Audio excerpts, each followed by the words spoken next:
Hey, my name is Violet. I know that I look pretty now, but it wasn't always that way. My face looked frightening because of the deformed jaw and disturbed bite. However, my transformation into a girl with normal looks ruined my personal life and affected my health condition. Long ago, when I was a little girl, my parents and I had a car accident. My mother died. My father was grief-stricken, and it was me who helped him to overcome the situation and return to normal life. My face was torn apart during the car crash. Doctors performed a real wonder by sewing it back together from the pieces left. As I grew up, scars became less visible, but the bite changed significantly. My teeth were pointed at various directions, and when I smiled, I looked very much like an orc from The Lord of the Rings.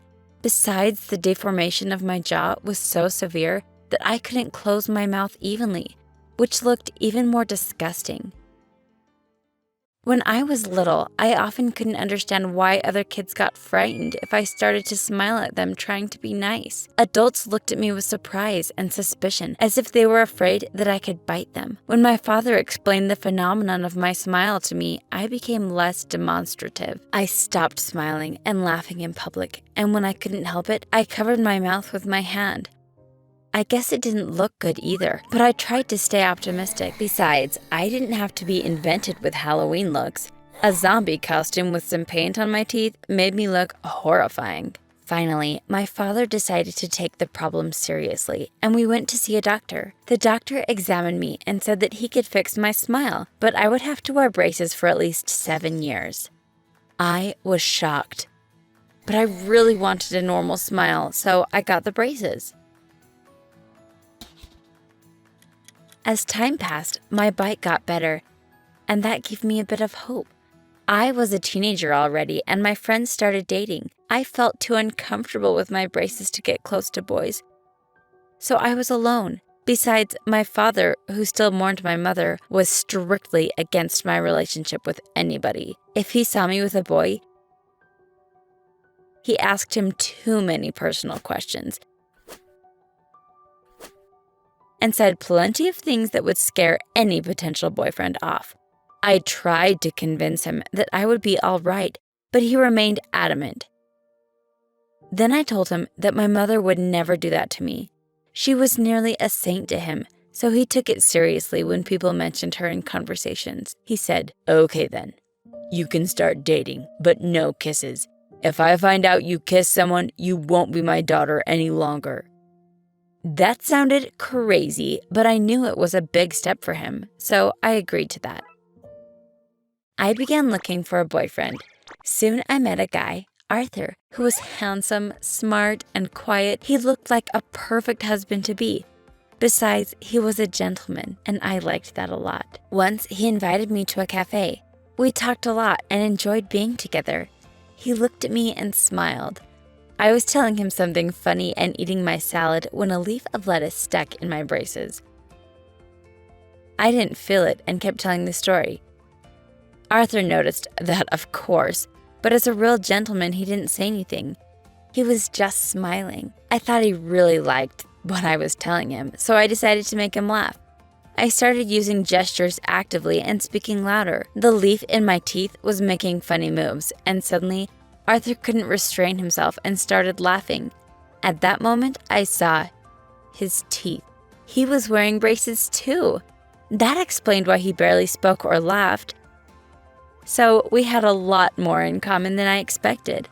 I asked him tons of questions, and he told me that he had had an abnormal bite since childhood and that he started wearing braces rather early. He wasn't popular at school, so there were kids who bullied him because of the braces.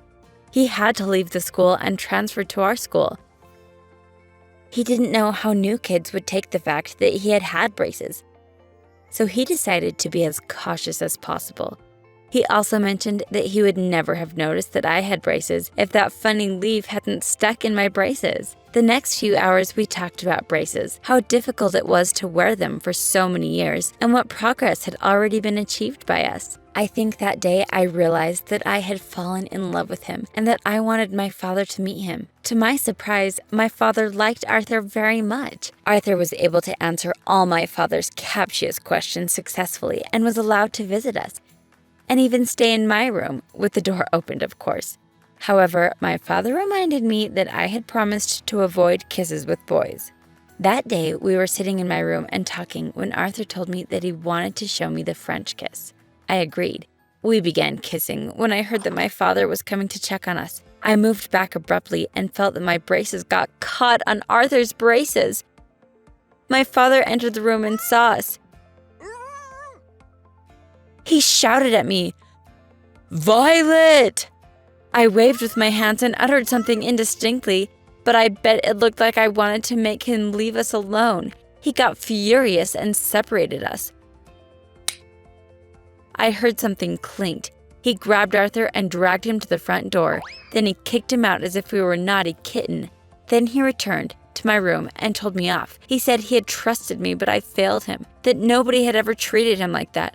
I was sitting on my bed and crying. He was right. I had to wait with kisses until the wedding. The next day, I managed to call Arthur.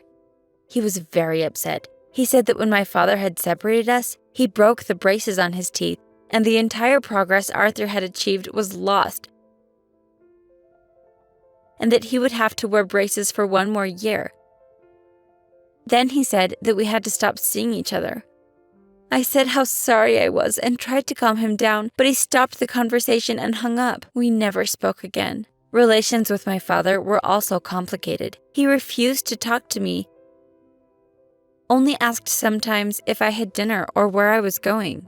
In a couple of months, the doctor will remove my braces. I have a pretty smile now and a good bite. But these things don't make me happy anymore because I have ruined my relationship with my father and my boyfriend. Besides, I got gastritis and insomnia because of the stress, so I take antidepressants and have a strict diet now. Subscribe to our channel and click the like button if you like my story. Hi, I'm Anna. As you can see, I'm not the slimmest girl in the world, but I have no problems with that, and men adore me. But it hasn't been like that all the time. You might wonder how this can be possible. I'm sure there are overweight girls you know who are either very insecure or too self-confident and sincerely believe that leggings and crop tops make them look irresistible. My secret is different though. I know that haters laugh at me and say that I threaten guys around me to eat them and all their relatives if they don't flirt with me. But it is nonsense, of course. Smart people say that you can change your life only if you overcome certain challenges. And this is what has happened to me. I used to be really shy and self-hating, but I wanted to date guys. I looked at them and thought that I would never be able to talk to any one of them. And when I dared to start a conversation, it usually turned out to be a disaster. I mumbled, sweated, my face turned red, jokes were too silly, both the guy and me felt awkward. I could see that it made me even more nervous. In such situations, I felt too humiliated and tried to stop talking and leave, or the guy left first. Finally, I got tired of living like that, and I made up my mind to lose weight in any way possible. I went to the gym and read plenty of materials on diets. The most effective diet was the one that required to drink as little liquid as possible. So I decided to try it, and I chose the most intensive training program. I wanted to see changes as soon as possible.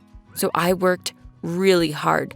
I drank very little amounts of water, and the result was perfect. I didn't sweat that much any longer when I spoke to guys. It made me more confident. I believed that I was doing right, so I kept training and avoided drinking. Now I understand that I had to do things slowly to help my body adjust to changes. But I wanted to see quick results, which led me to the hospital. I had severe malnutrition and exhaustion.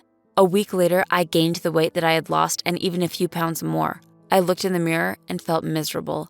I had worked so hard, but it wasn't worth it. I was sure I was a loser. I didn't want to live. I decided to kill myself. I stole some pills from the nurse and took them all.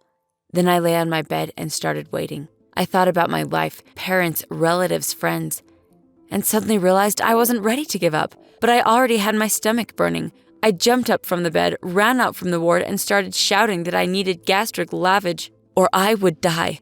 A nurse saw me, looked at the bottle of pills that I had taken, and told the doctor that I consumed plenty of laxatives. I rushed to the toilet. On my way there, I was thinking about how stupid I was. I managed to fail even the suicide mission. I didn't stop thinking about it though.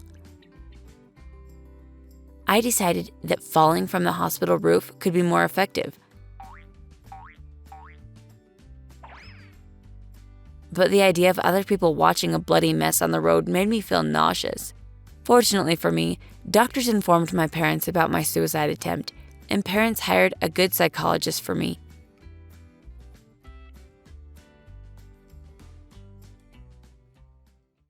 A week later, I no longer wanted to die. I was ready for gradual work to make my life happy. When I was discharged, parents also hired a personal trainer and a nutritionist to help me. Under their supervision, I started to see first results soon. I kept seeing the psychologist, and soon we became good friends. This period of my life was very productive. I lost 24 pounds, learned to accept and love myself, bought trendy clothes that made me look gorgeous. I felt more confident and wasn't afraid to talk to people, even men. My father was glad to see that my life changed, so he decided to retire from business and start a career as a politician. I knew he dreamt of running for mayor of the city, and I was happy that the positive changes in my life would help him make his dream come true. I was rather self-confident at that time.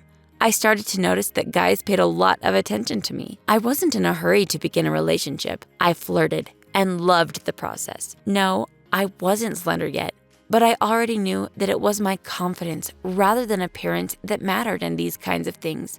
I stopped attending the gym because I didn't have time for it, but I continued to maintain my diet. I had many dates and enjoyed my new life. A few months later, I met a handsome guy, Bill, who also wanted to be a politician. I was sure that my father would approve him. Bill loves me and often brings flowers and candies to me. I love him too, but I do flirt with other men. I want Bill to understand that he is not the only man who is interested in me. Besides, flirting and dating are like a drug to me, a drug which I can't have enough, no matter how much I consume. Probably I still have that little insecure girl inside me. My father was elected mayor, and to celebrate the victory, he bought a car for my boyfriend, saying that he had to drive me whenever and wherever I wanted. I have a good life now. I enjoy every day and think about starting a self-confidence development course for overweight girls. I wish you all to be confident and optimistic. Be yourself and subscribe to our channel.